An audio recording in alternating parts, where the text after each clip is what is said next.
And we're back, Stripe Show Podcast. On a Tuesday, I'm your host, Travis Fulton. Thank you for making us part of your day. Time to look ahead. Mexico next up on the PGA Tour. The Mexico Open, Jon Rahm, the defending champ. He's down there. Tony Finau, he finished second last year. He's down there. And a whole slew of other guys that we're going to break down, give you our best bets. Good to be back in the saddle. I missed last week. I didn't even make a bet last week. I do a one and done, which we're doing really well in. I had Horschel and Burns. Wasn't ideal, but they made us a little bit of money. So we're going to get back at it this week. Hopefully we can get someone other than Jon Rahm in the winner's circle this year, maybe a long shot. And we're talking long shots. We've got to bring in our expert, Geoff Fienberg, joining us from Canada, the baby blue in the backdrop. He's ready for the draft on Thursday. How you doing, buddy? I am doing well, Travis. Up here in Canada, it's not too nice yet, but we're getting there. We're getting there. I was in Minneapolis over the weekend, and it was 42 degrees when I got off the plane. There were snow flurries. I was like, man, it's almost May 1st. This is crazy. This is crazy. The winter is hanging on. You're gonna be playing golf here soon. Yeah, it's coming. Spring, summer. But I grew up in the Pacific Northwest. I grew up in northern Idaho, and I remember, man, there were just long winters. You get to May, and it's like, really, it's 45. It's raining. I mean, might as well just let the wind blow too. I mean, it just hangs on. That's all you got? Yeah, sorry. I just loaded up. Couldn't. The cold weather is affecting your brain. Yeah, no, sorry. I like many people. I have so many accounts on things. I got 800 passwords. I'm trying to load up my Fantasy National here and didn't want to take my password. And my brain was just computing like one of the 7 passwords that I use that it could be in this wheel of death passwords. Sorry, Travis. Yeah, I don't know. It must have been cold. I'm here in Toronto. We have a short season, but I don't know. We make the most of it, I guess. Let me ask you this: a couple questions here before we get to Mexico. Did you watch LIV Golf down in Australia? First off, no, you didn't watch it. I didn't watch any of it. That could be a byproduct of. I think there was like a 10-stroke lead. I was away for a bit last week. There are a lot of reasons to it. I think a lot of the LIV or the CW affiliates were playing it tape delayed, which I totally, I guess, understand, especially on the West Coast, Travis. Like, they're not airing LIV Golf in primetime on a Friday night at 8 o'clock. That's where, the teenage girls are home, and that's where their shows are. And I don't think there's much of a demand to watch it overnight, but they were airing it tape delayed. I know a lot about it because I read about it, but I didn't watch any of it, Travis. Yeah, it was packed, man. There was a lot of people going crazy. It was a party. It was entertainment. Here are the two. I've been thinking about this a lot before we get to Mexico. Had a good conversation with Bob Herrig yesterday. If you didn't get that, check it out on yesterday on the podcast. And I've been thinking about like my real thoughts on where we are with professional golf and being open about what I'm seeing.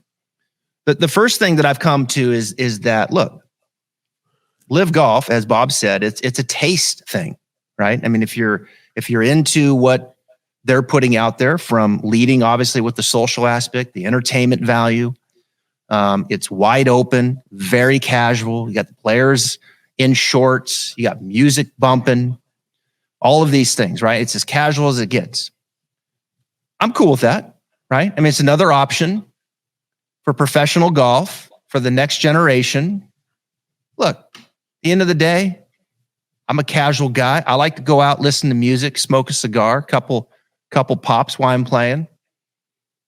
It's a taste thing, right? That's number one. I've come to that conclusion. Like, it's another option in professional golf. I'm fine with it. What do you think? Yeah. I mean, that's fine. I think there's a lot of people that will play casually, golf and still like really have no interest in LIV. That being said, I think, how do I put this? I'd say argue one of their biggest mistakes, Travis, maybe is they do it right. They try to take on the weaker events. That's something that they're trying to do. I guess that makes sense for them. Internationally, worldwide, they want to go to places like Australia, which are golf starved, that we can acknowledge the PGA Tour is kind of given the middle finger to, like it has underserved around the world. And you could blame the pandemic for that, and maybe there'll be sort of a resurfacing of it. But in how they've created this new schedule and this new fall swing for players, a lot of which are playing this week, sort of that sort of fun stuff for us hardcores, I don't think they do have any plans for that. And the World Golf Championships have gone away. So LIV is going to golf-starved parts of the world, and they're being greeted. Because while it might not be John Rahm or Rory McIlroy and what have you, if there haven't been like top-tier professional golfers show up in your backyard forever, then you're really excited when it's locally, obviously, Cam Smith, but Dustin Johnson will do. Brooks Koepka will do. Right. You know, like they have enough guys that will suffice, even if it isn't the top.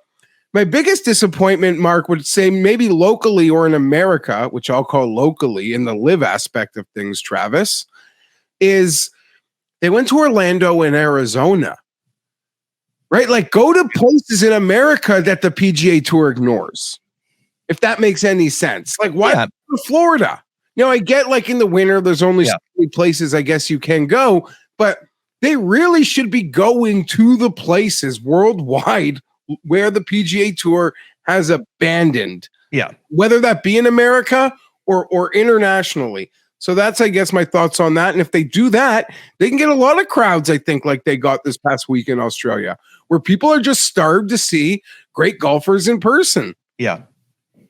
Fair points. Yeah. Now they're going to be going to Tulsa here soon, which, you know, I think has proven to be, has supported, right? As we saw with the PGA Championship. I've been to Tulsa. I've played Southern Hills. They love their golf through there.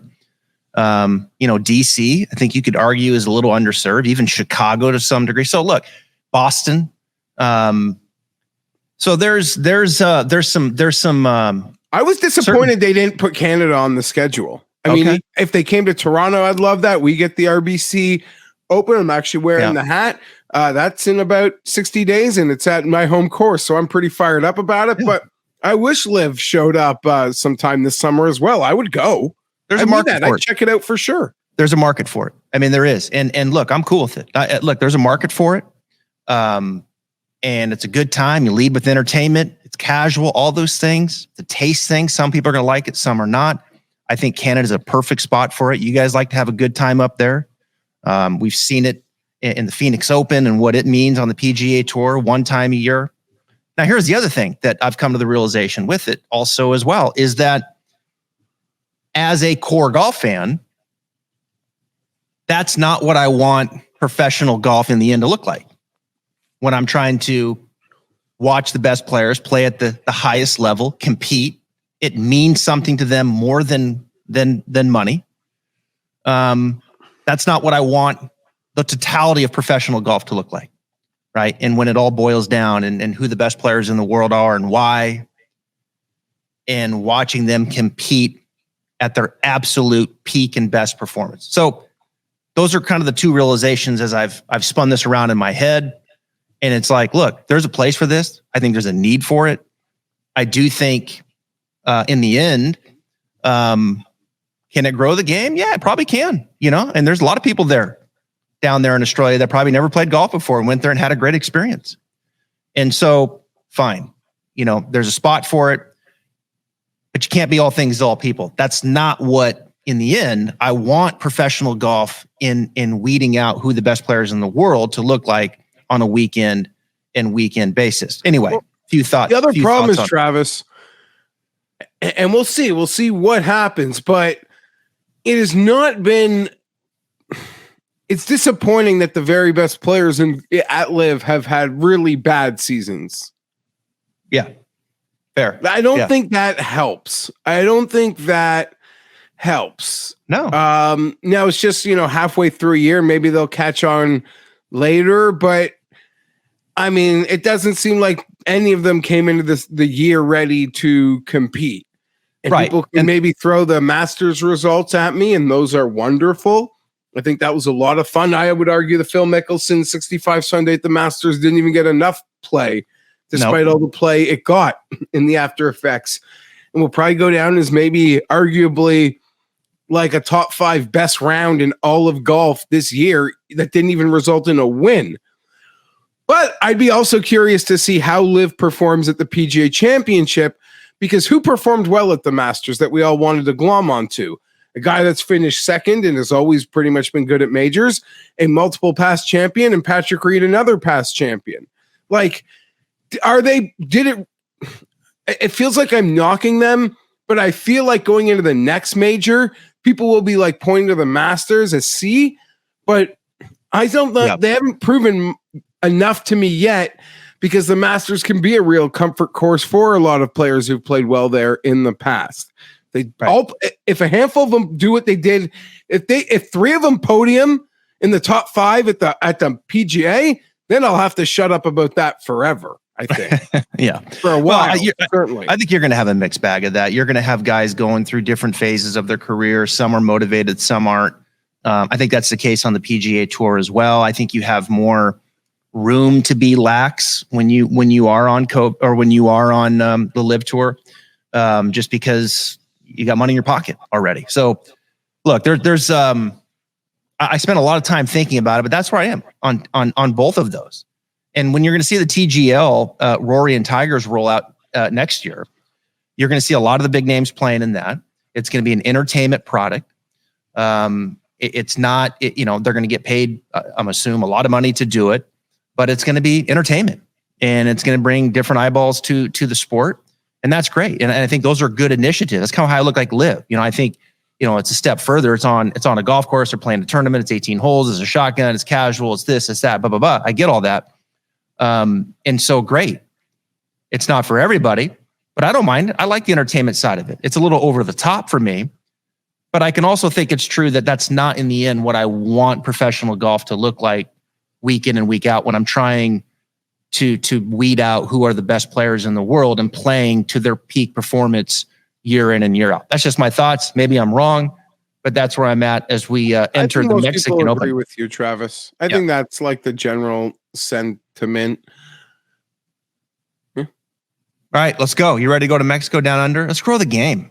Let's grow the game like LIV did in Australia, like PGA Tour in Canada. I just saw them come across the Latin American Tour and the Canadian Tour now join. It's going to be the Americas Tour, which I think is a good idea. A lot of movement happening in the professional world all over the place as we open up here down in Mexico. And Jon Rahm is just under 3-1 as we come on. My goodness, 3-1. Tony Finau 8-1. It's interesting. Let's just stop there for a second. You look at Rahm coming into this tournament last year. He was just trying to put his game back together. He lost his short game. His putting was a wreck, and he was not a good version of himself coming into this. And he shows up here, a little bit of a surprise, and he wins this tournament. Now he comes in a year later, and he's got it all cooking. He's driving it well as usual. His iron game's great. He's got a short game back. He's putting well. He's the Masters champ. Is there any way in hell Jon Rahm loses this golf tournament? I would be quite surprised in many ways, Travis. And I think you could extend the conversation to Finau that you're just trying to have with Rahm. Last year, he came into this event, Travis, and he was not playing great at all, like relative to Finau. Miscut at Farmers, miscut at Phoenix, 33rd Genesis, miscut at the Players, 35th at the Masters. He came into Mexico, finished second, and in that finishing second, he gained 14.8 strokes tee to green that week, which by like the Justin Ray, like Rick Rungood super analytics, literally would have won like 98% of PGA Tour events of the last 100. Mm-hmm. Like what Tony Finau did. And he got clipped by Jon Rahm, and he obviously went on to have his multiple wins just a few weeks later. So this was a turning point for him as well, and incredible how well he played here last week. I haven't invested in either of them. I'm sure they'll both play great. I think it's great that Rahm is here to defend his title as a Masters champion. I'm great to see that. Like, he's the type of guy that like has such a sense of pride in a lot of the comments that he's made since winning and what he represents now. So that's great. And I guess to be a bit of an international player to want to play here. So I'm quite proud of Jon Rahm in that respect. But I hope he could get nipped this week from a betting perspective. It was kind of the start for Finau last year, as you mentioned. Got positive 8 strokes gain approach. And then, of course, we knew what he did in July, winning 3M Open and Rocket Mortgage. He also finished second up in your place there, the RBC. Mm-hmm. So this was the beginning of just a terrific stretch of golf for him. Of course, later on, he wins the Houston Open, 3 wins in all last calendar year. And, you know, he comes in, look, Finau, if you're finding an angle here, can Finau beat Rahm? Of course he can. He's going to have to get that putter going, but his iron game has been excellent. And so, you know, I'd like to see Finau let the dog out here at the driver. These are big, wide fairways. I want Finau to get that club to parallel at least twice. I want to see it. I want to see him wind it up. I want to see that shaft parallel at the top. And I want to give him that ball some red ass and hit it as hard as he can. I want to see how far that ball goes. This is the place to do it. Tony Finau, if you're listening, let's open it up the can here with the driver. All right. Travis, I'm not betting. Tony Finau, I just want to say, Tony Finau, it has literally been about 2.5 months maybe since he has not gained at least 3 strokes with his approach play in any event. So, you know, while the best finish, you know, in the 2023 calendar year is just I want to say a 9th place, not counting the Century at the Farmers, I don't think he's playing nearly as bad as like there seems to be this vibe around him. You know, I don't think he's finished outside of 30th place. I finished 31st at the Heritage all year, but I guess those peak putting it together weeks haven't been there for him yet. Could this be the week for Wyndham Clark? Let's keep going down the odds here. I'm going to give you the next 5 names here. Wyndham Clark, 16 wise, all the way down to 16. I got him at a better number than that. Gary Woodland, 22. Patrick Rogers, your boy, 28. Nikolai Hogard at 30. And then let's go Ben on at 35. I already bet Wyndham Clark. Could this be the week? Could it be the week? I mean, you want to talk about a golf course that's perfect for him. You know, he can get it out there. He can putt. He's playing great golf. Wyndham Clark, 5th at the Valspar, 6th at Corrales, 29th at RBC Heritage. His putter's been good. His iron game has really improved. I mean, really improved. Wyndham Clark, folks, switched to Boyd Summerhays. And it's been I sent Boyd a text today. I haven't heard back, but it's been, I believe, about a year, just over a year now. And Boyd coaches Tony Finau. So you look at this growth from Wyndham, and it started really at the back in about October. You could start to see the signs of his ball striking improving, his iron, his driver. I do think there's a little technique there, but I also think a lot of it has been more mental with Wyndham and just getting him to settle in a little bit and be a little bit more consistent. And you're seeing the fruits of the labor right now. He's playing some excellent golf. I think he's playing consistent golf.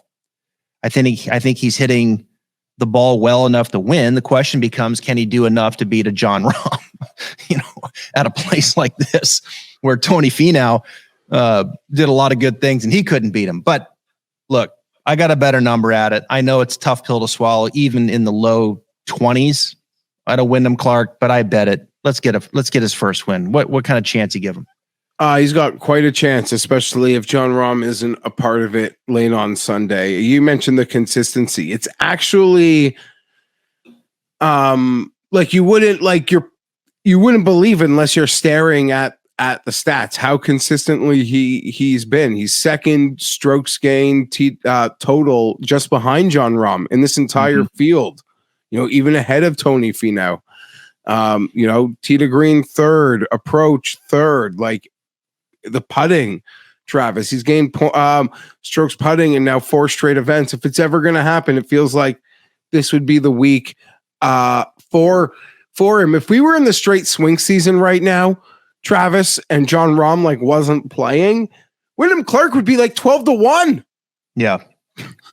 So he's playing great. I didn't bet him. I don't know. I guess I bet my own for, quote unquote losers from a betting perspective in a week like this. I didn't bet Wyndham Clark, but I got nothing bad to say. And honestly, the numbers are better than my perception even led me to believe. And I was quite certain he was playing great.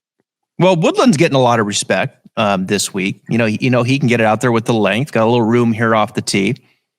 I mean, are you going to bet Patrick Rogers at 30, 28-1? I just look, Patrick Rogers is going to get some play, obviously. I just don't know if Patrick Rogers has got the dog on Sunday. I just don't know. I mean, the guy just comes up short and soft down the stretch. I'm sorry, late on a Sunday. And we're gonna go down this path again with Rogers, right? Because statistically it's gonna weigh out. You could make the case. We get to Sunday. He's in the hunt. What happens? I will say that of all those players, I would lean to Woodland. That you mentioned, that next cluster of 5. Woodland would be the pick for me, but there's a floor there and it's pretty low when you stare down around the green numbers. But at a place like this, you almost feel like might not be totally necessary. The course plays quite perfectly for Gary Woodland. Might seem silly when you're actually staring at the stats to pick Woodland over Wyndham, but I am. Yeah. Now you get down to Hojgaard. Does he interest you? We know Hojgaard can go off the tee. Not a lot of people know a lot about Nikolai Hojgaard from Denmark. He's got 2 DP World Tour wins. Doesn't play a lot here in the States. And he's got his brother Rasmus, really good player as well. You like Hojgaard at a place like this. He currently right now is 30-1. Ben On is 35. I bet him. I did bet Ben On. I like him here. I think this is a decent spot for him. I took On over Hojgaard. Who would you take? I took Hojgaard, Travis. Hojgaard's really the only bet that I have. Not that I won't make more, but nothing really spoke to me thus far. But it was out of the gate. I took Hojgaard at a 40. I liked his distance, the approach play. He was totally let down by Olesen at the Zurich. He was gaining with his approaches. The stats, I believe it was over 7 strokes. I know we don't have official numbers, so I don't really want to confirm that with much confidence. But it's Hojgaard for me. I'm playing the ceiling on the young Dane this week at 40-1. It is that tee to green prowess, the approach prowess that I do covet here. Okay. I like Hojgaard too. It's interesting. I'm glad he's here. I think he'll be fun to look at. He was top 25, I believe, at Valero, and we saw him there. He finished. He was 28th at Valero. He was 28th. Second at the Corrales. Okay.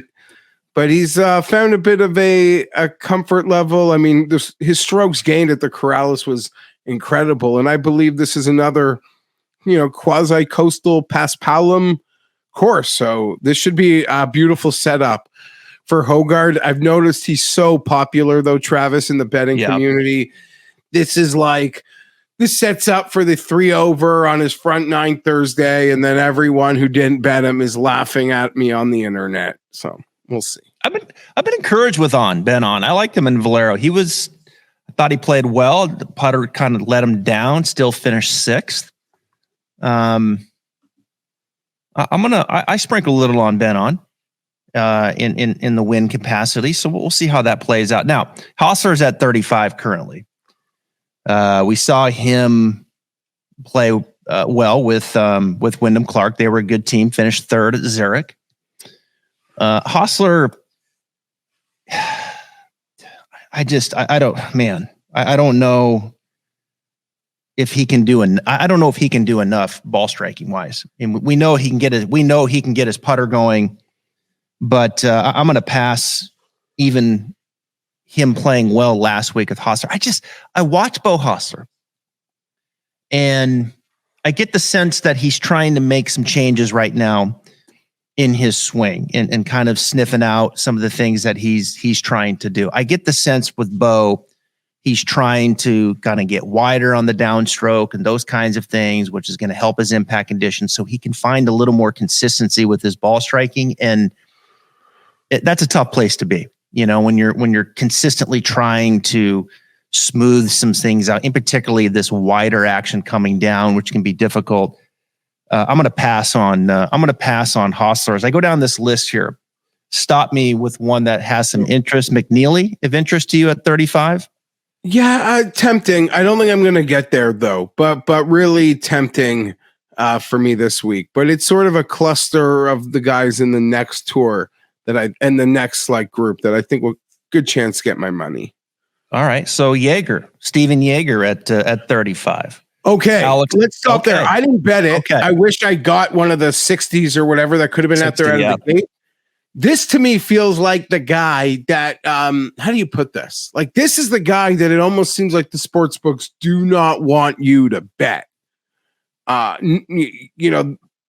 Steven Jaeger, great player. The stats are probably better than you would perceive, but I mean, the books have really crushed his number, Travis. And you wouldn't think Steven Jaeger is this popular player where even the hardcore betting golf junkies are running to bet on him. But I don't know, the books are onto this one. I haven't said much for reasoning, but I don't know. I didn't bet it because it seems too short now, but the books are trying to keep me off it. And that makes me think this is a real sharp play this week. Well, he's looking for his first win. God, he's been out there a long time. I know he got that Korn Ferry Tour win. Yeah, it was a couple years ago. The Emerald Coast, that's the one he won in March. But his stint on the PGA Tour before that, back in 2016, 17, 18, he never got a win. Now, since he's come back out last year and this year, he feels like he was 15th here last year, keep in mind, Jaeger. So this is a guy worth a look. I'm not going to play him at 35, but he putted well here last year, +3. He finished 6th at Wells Fargo the next week. Looks like a guy that likes this time of year too, Guess that's an interesting name, Fienberg. Yeah. Steven Jaeger at 35. I'm not going to bet it at 35. Alex Noren at 45. Smalley played well here last year at 45. Aaron Rye. That's an interesting one.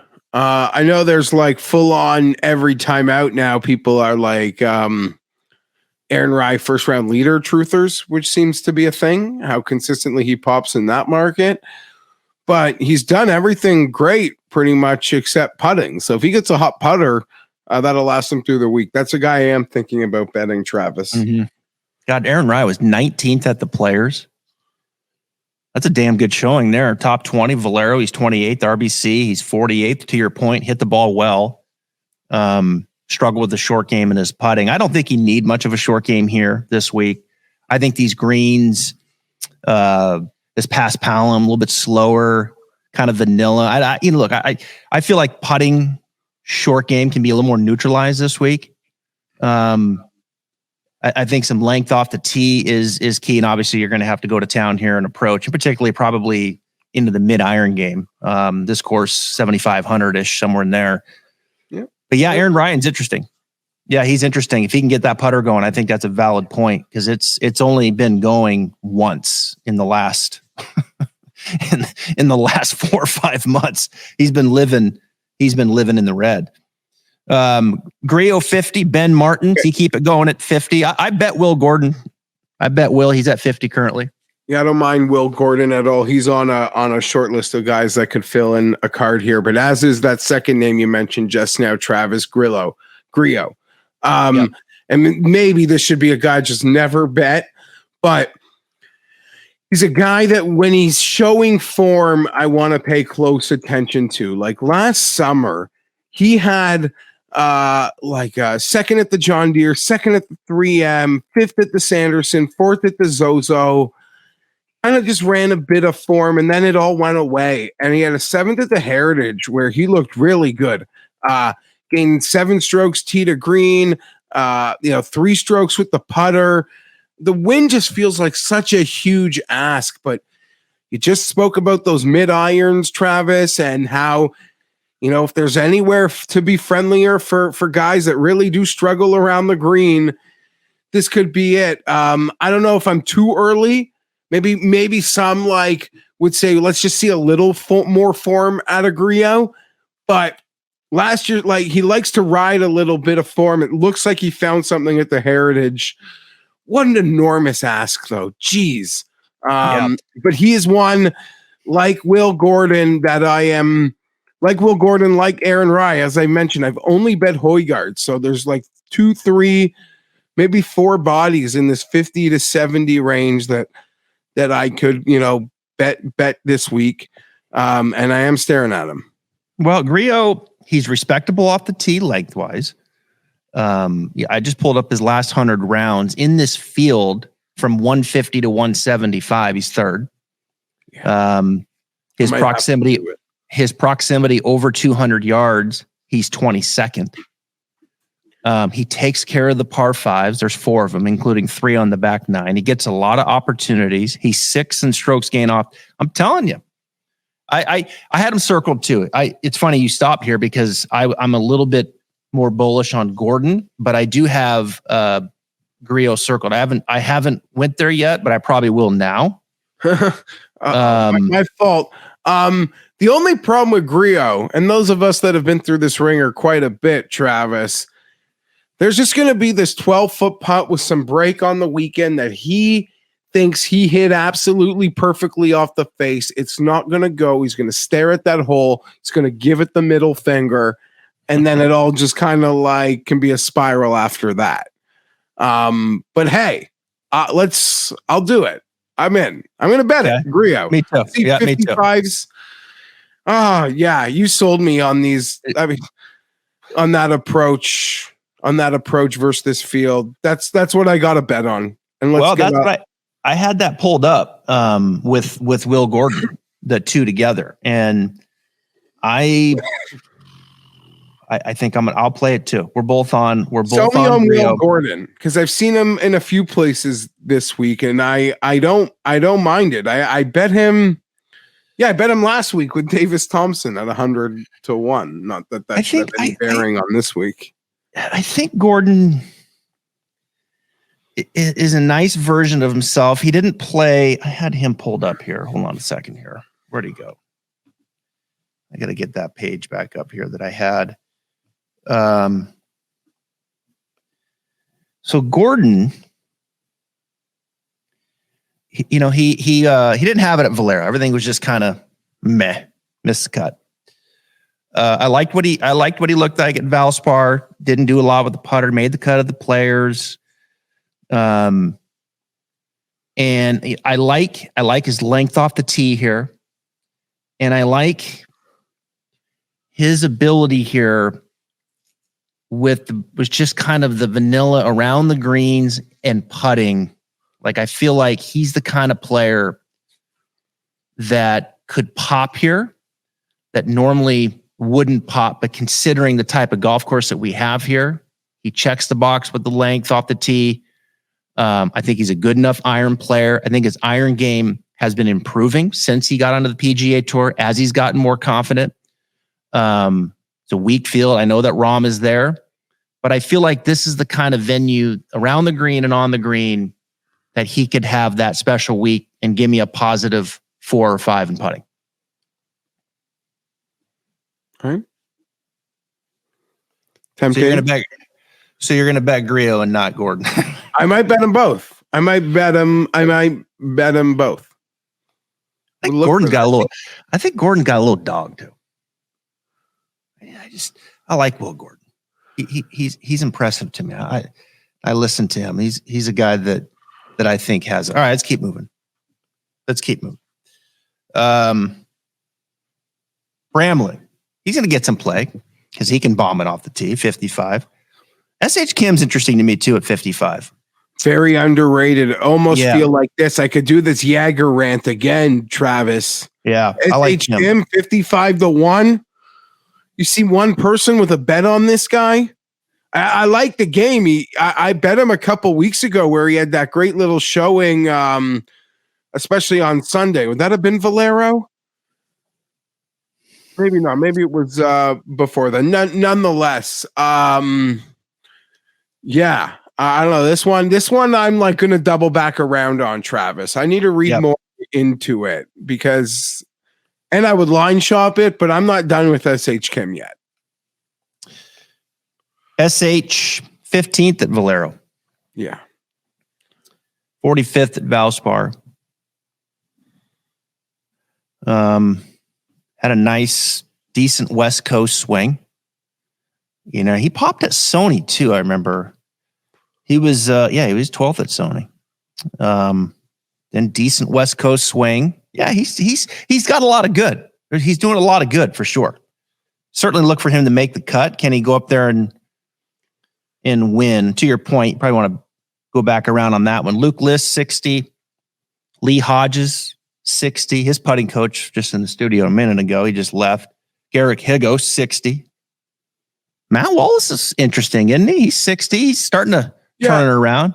So I like Matt Wallace. My only concern with a Matt Wallace pick might be, Travis, if when I look at last year's leaderboard, really just seemed to be littered with guys who were quite strong off the tee, like distance-wise. And maybe that's like the sample, you could argue the sample size isn't nearly big enough, which is fair. And then it also had a couple outlier talent-wise with players like Rahm and Finau, maybe making that even more of unfair. But I don't, you mentioning Hodges, you just having his putting coach. I don't mind him. He's got a pretty decent all-around game. I don't really see a weakness when you stare it down. He's performed well in decent fields, and I should see this field bringing up something nice for him. Mm-hmm. Hodges, in my model that I ran, last 100 rounds, he's 14th. Yeah, he doesn't have, like I said, I mean, you really stare him down. The game has no, there is no weakness. I mean, he can have a bad week like everyone, but when you put him sort of through the models, he's almost got across the board as much green as any player in the field that isn't at the very top of the board. I agree. I think Hodges is probably another name that I'll add to this list. But like, can he spike? Yeah. Well, that's just it. He can spike because it's one thing to be a nice rounded player. You know, Xander Schauffele's one of those. Then you look at him statistically, last 100 rounds in this group. Gosh, I mean, 150, 175, he's 11th. 175 to 200, he's 10th. Strokes gained approach, he's 9th. His putting is solid. His driving distance is probably better than you think. I might have to come back around on it. It really does seem like this is the ideal place for it to all sort of hit for a player with that. I don't know. See, it's interesting. Right. So like Hodges does a lot of really good things. And to your point, can he spike? Where in my mind and watching Will Gordon, I feel like there's a spike. Yeah. I feel like there's more of that opportunity to spike with Will, you know, feeling feels higher. Yeah. And like, I know I'm giving up some short game and putting historically with Will. I get that. And I'm kind of riding the fact that, all right, this is not going to be the most challenging. And the same with Hodges. Hodges' short games is his opportunity, so I'm willing to look past that. But who can spike and who can be more the dog down the stretch on a Sunday if they happen to be there, right? Who's got it in their gut? So that's kind of what I'm weighing out there. But Hodges, folks, Lee Hodges is much better statistically than you probably think and deserves a second look. Higo 60, we mentioned. Brandon Wu played well here last year, almost won it at 60. I don't mind him at all. Of all these players, Hodges probably has the highest floor. But that's I guess a DFS thing. Yep, I agree. Highest floor for sure. Take me to a name here as we get into the 70s, 80s. Putnam, I'll pass. Harry Hall, I'm going to pass. Eric Cole doesn't quite seem like the golf course for him at 80, where he can just show you the magic. I'm going to tell you something, folks. I'm not going to bet him, but Eric Cole's short game is sick. That guy is friggin' magic around the green. Patton Kazire, 90. Akshay Bhatia, 90. Yeah. 100, maybe. The big, tall lefty. He's going to shout and rotate, and iron game is solid. I mean, the people making the move this week on him, he won at a Coastal Pass Balam at that great Exuma course. Yep. He had a second place in Puerto Rico, gaining like nearly 15 strokes total. So you there's a spike there, right? That you feel like you can chase. And I don't know that I'm making this bet, but I feel like every time we sort of get into this range or you have me on for these types of fields, Travis, I always sort of, when we get to this part of the board, like I'm unequivocally 99 out of 100 times, you will find me betting the unknown or my thoughts of that like potential ceiling in an Ash K versus chasing like a known entity out of a veteran, if that makes any sense, who could be priced like identically. So yeah, I don't know that I'll bet Ash K. I'd see it as high as 90, 100. That seems pretty fair. Maybe I'd get there, but I'm not yet. But I like his ability to spike when I make my outright bets. I bet Lanto Griffin. I'll give you a long shot. That's it. We're getting into May. He likes this time of year. He's healthy. I think this is a good spot for Lanto.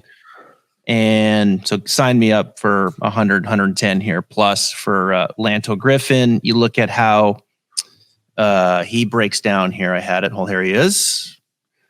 Got it. I run, look, this is kind of skewed a little bit the last 100 rounds because he missed some time.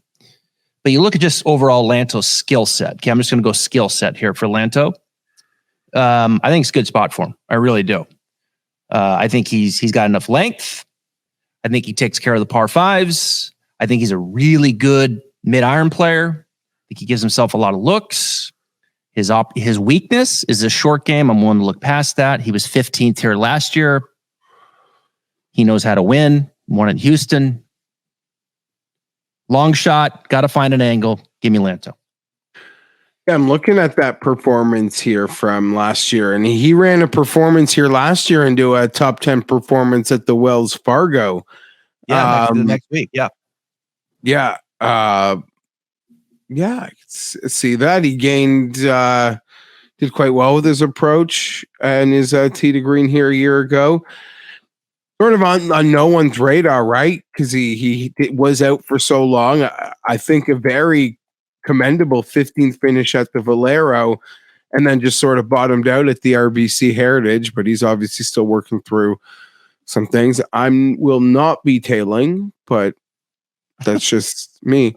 Honestly, Travis, every time I've been on with you, it feels like what you do at the back end here does show some life on the week. So maybe I'm just obligated to tail this, unless you got something even deeper than Lanto for me. So it does come to life. Yeah, that's what I mean. Yeah. I can't remember. There's been so many times I've been on, and then it's like late Saturday. I'm like, Travis was talking about him. What the hell? He's moving. Yeah. Yeah, I do like Lanto here, though, not to beat that dead horse, but I spent some time there. I think this place fits his dealio. All right, let's keep moving. I mean, Lipsky, you got to look at, don't you? I mean, Lipsky's going to make the cut here. I think, can he win? I don't know. I think Ches Reavie makes the cut, even though he's given up distance. I think Ches is starting to find some form at 130. I don't know if he'll win, but I think Ches is someone that'll. I think Charlie Hoffman's starting to figure it out. Novak played good here last year, just didn't putt. So I think Novak's one that you could maybe rally behind at 100. Cameron Champ played well here last year, although there's no way in the world I would. Let me ask you this real quick. Michael Kim, 130. Are you comfortable with Michael Kim and his position on Twitter as a player and him taking on all these conversations that he does? I mean, he's active. Like he's in everybody's business, it feels like. You comfortable with that? I mean, I enjoy it as a fan. It seems like that's a pretty bold stance for him to take, but he seems pretty comfortable in him, and he's got a tour card. Seemed like that should be pretty safely locked up. Looking at a lot of his results this year, he's not a guy I've given a thought to at betting this week, though. No. I'm not betting him. I was just, as we got to him here on the board, I'm not betting him. I'm telling you, Novak's interesting. Andrew Novak. He played good here last year, and he's playing pretty damn good. Now, he had a heater of a putter at Valero that skewed his ninth. I don't know. There's Novak kind of speaks to me. He's grown on me this year. He was one guy this year that I pushed down my board just as we were getting into the season and names to look at, but he's definitely has elevated on my board more as I've watched him play. He's entered a new tier of player for you. I think so. He's better than I thought. Yeah. And when he came out from the Korn Ferry Tour last year, like I watched him at the Honda. I was impressed with his ability around the greens, short game, although that doesn't really play out as much this year. He is a pretty solid short game player. I don't know. He to win seems, obviously we're stretching here to find a long shot, but I'm probably more confident in Lanto winning than I am him.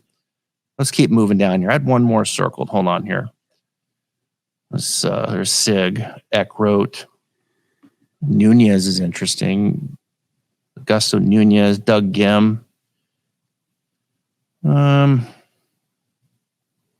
Brandon Matthews, longest hitter on tour, played well last week. That would be one. I think maybe if you can, I don't know if you can trust the rest of his game, but if the around the green stuff that really holds him back isn't as big a deal here. Sean O'Hara played good last week. He's 200. Yeah, no. I could bet EVR. I'm happy you brought it up because I like to bring him up a lot, and I feel like that lands on deaf ears. But I've seen him, Travis. I've seen him as high as like 160 to 1. He's 180 right now. What I'm looking at. Yeah. Okay. So even higher. There's a pretty hard stink on EVR, who finished 10th at the Valspar like a month ago. I know. I like EVR, man. Yeah, I can get behind this one. The EVR might be my super bomb this week. What I'm hoping is a light card, to be honest. Okay, do you want me to sell you on them? You ready? Yeah, let's go. Okay, here we go. Won't take much because I'm a sucker. So I've put some key stats in last 100 rounds, like just looking at overall skill set for EVR. He ranks 7th. I weighed out approach, pretty heavy. I want to know 150 to 175. I want to know 175 to 200. I want to know how they do on these par fives. I want to know how long they are. You weight a little bit of putting, a little bit of short game. All right. He's 7th. Opportunities gain. All right, here he is in this field. Last 100 rounds. You ready? Approach, he's 12th. He's 12th. Strokes and approach. 150 to 175, he's 10th. 175 to 200, he's 7th. Par fives, he's 24th. Driving distance, he's 41st. You know where his weakness is? Short game.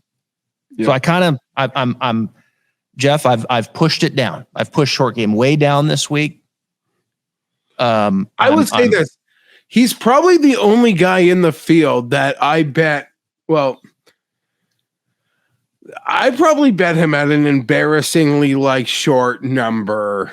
Might have been Honda where he missed the cut, or maybe even Puerto Rico, something after. I guess my concern here, Travis, would be that great 10th place at the Valspar. He followed it up with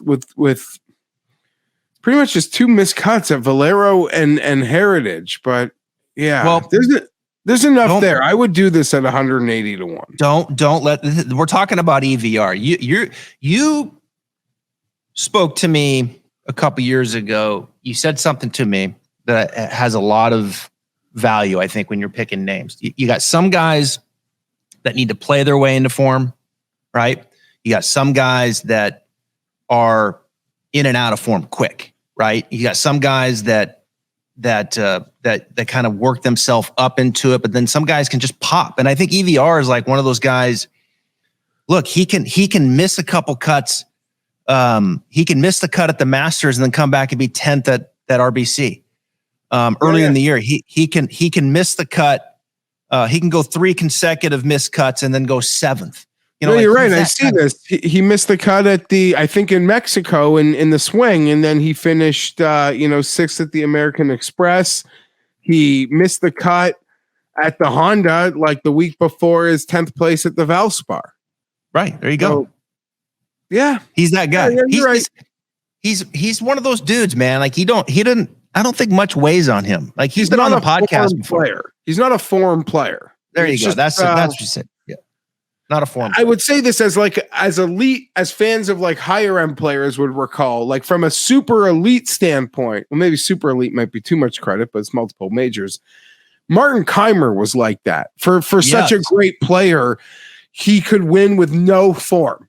No form, and win such big events with no form. It was mind-boggling how he was able to do it.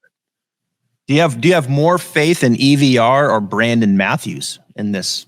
I mean, that's unequivocally. I say EVR. I know there's a lot of friends of mine who I would consider smarter than me who are playing that 200 to 1 Matthews with placings and such. So. Well, the only guy that can get it out there with Matthews close is Matthias Schwab, and he's 200 to 1. Yeah, and what do you know about Matty Schmidt? I don't mean to put you on the spot, but where's he at? Oh, Matty with an I you're talking about. Matty Schmidt. Not much, really. Not much.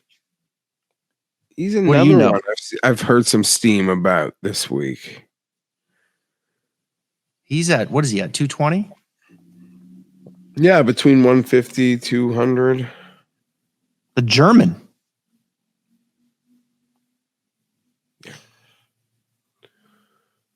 German professional golfer. He won the European Amateur. Played at Louisville. Yeah, that's some pretty decent finishes. This year. Anyway, I didn't mean to put you on the spot. No, I don't know much about him. Probably should look. I can text his coach, see if this is a good spot for him. All right. Anybody else? No, I don't mind. Sort of in this territory. You didn't mention him, the youngster Eckroat. That would be a player that I don't know if he's long enough. Wouldn't totally mind, but yeah, I guess off the tee, as I mentioned with Wallace, just going off last year's leaderboard, didn't seem like anyone who, sort of isn't in the upper half in the field off the tee seemed to not be around on last year's leaderboard. You know who's in the field this week? Boo Weekly.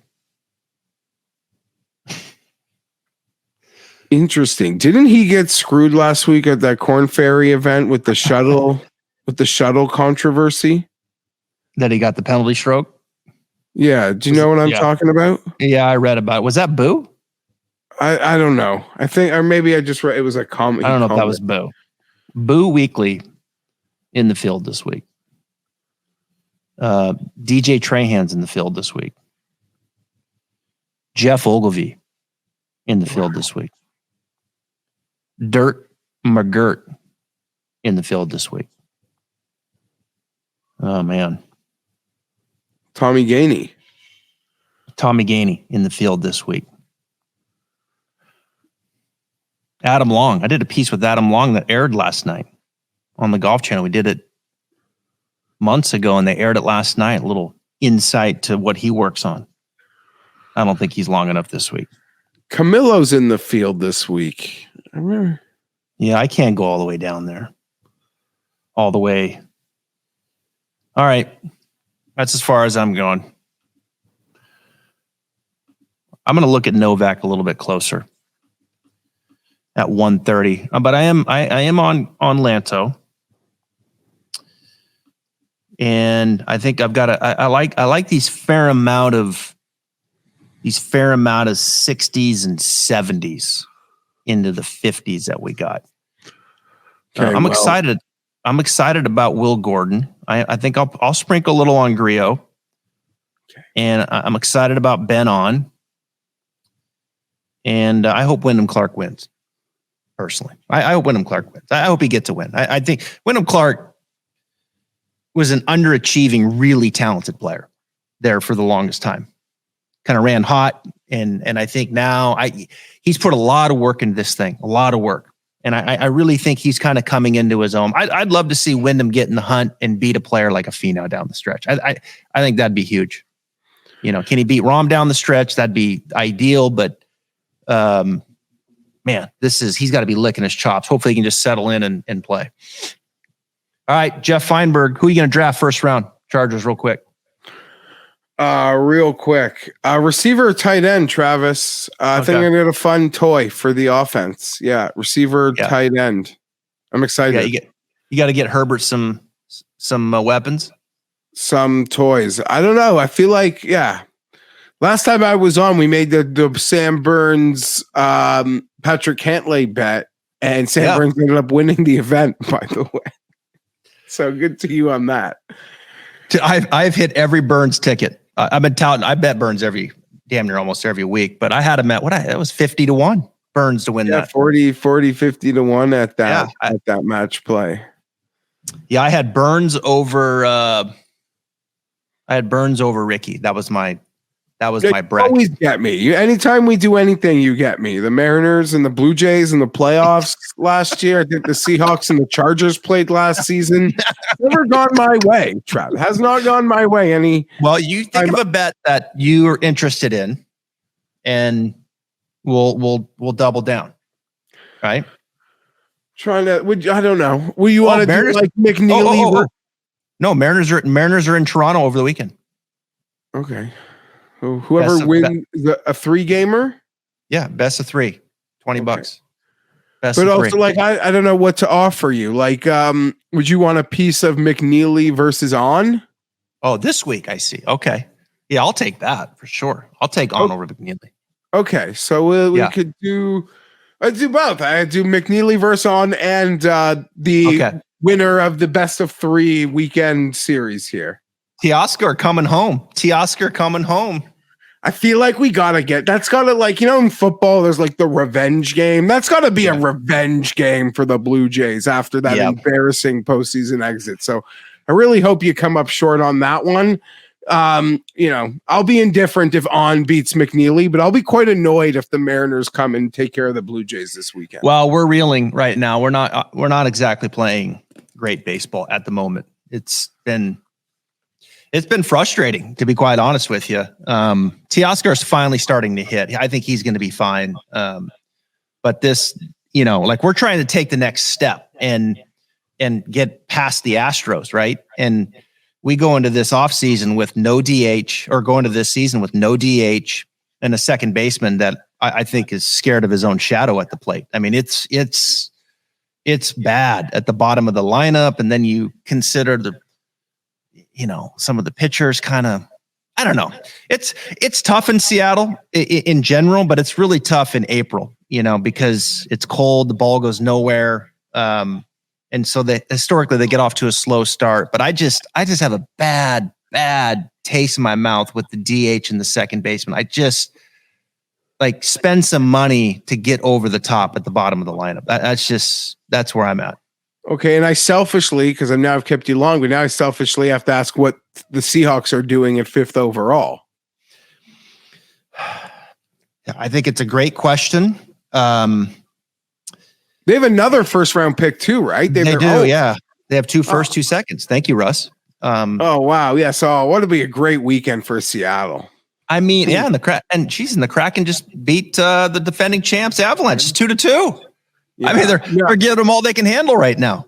No. Okay. There's going to be a continuous roster build for the Seahawks wow. To have 2 first, 2 seconds. I'm jealous. Well, I'll tell you what, the guy they need is the kid from Georgia, but there's a lot of question marks off the field. They need him on the field. It's a no-brainer that he needs to be in Seattle. But my contacts and what I've been hearing is that it's not going to happen. I think they're going to draft a quarterback. I really do. I think they're going to take the kid from Florida, and it's going to absolutely it's going to burn my stomach because I don't want Richardson. I'm too close to it here. I don't want him. He's too raw. God, he's just he needs a lot of work. Oh, but seems like a good environment. I feel like I would trust that Seattle organization with him. Yeah, I know, but I get it. The quarterback. We're in a position though that you want the team to level up, right? You want the team to level up. Yeah. I want the big kid on the nose tackle or on the center causing havoc. That's what I want. He's a game changer if he's focused. And look, we drafted that Malik McDowell, who was a great defensive tackle, Michigan State, had some question marks off, came in, got in that wreck, and never played it down in Seattle. I mean, and so you just don't know. Obviously it's an imperfect situation. But when you're picking that high, it's man, there's a lot of pressure. Those guys got to be feeling it. I honestly, I'll finish with this. I think if the deal is right, they'll move back. I think they'll move down. Schneider likes to do that. But I think if they don't, I think they'll take the quarterback. Wow. Okay. Yep. Intriguing. Yeah, it is. Fun. I can't wait. I love the draft. I love it. My wife, I'm going to just disappear. Going to Buddy's place. Yeah. Love it. It's so much fun. Yeah. You're the best, buddy. All right. So we got our bets in. And I'll be texting you through the weekend. Mariners, Blue Jays. Yes. All right. Geoff Fienberg. Thank you, sir. Later, Travis. All the best, buddy. Anytime.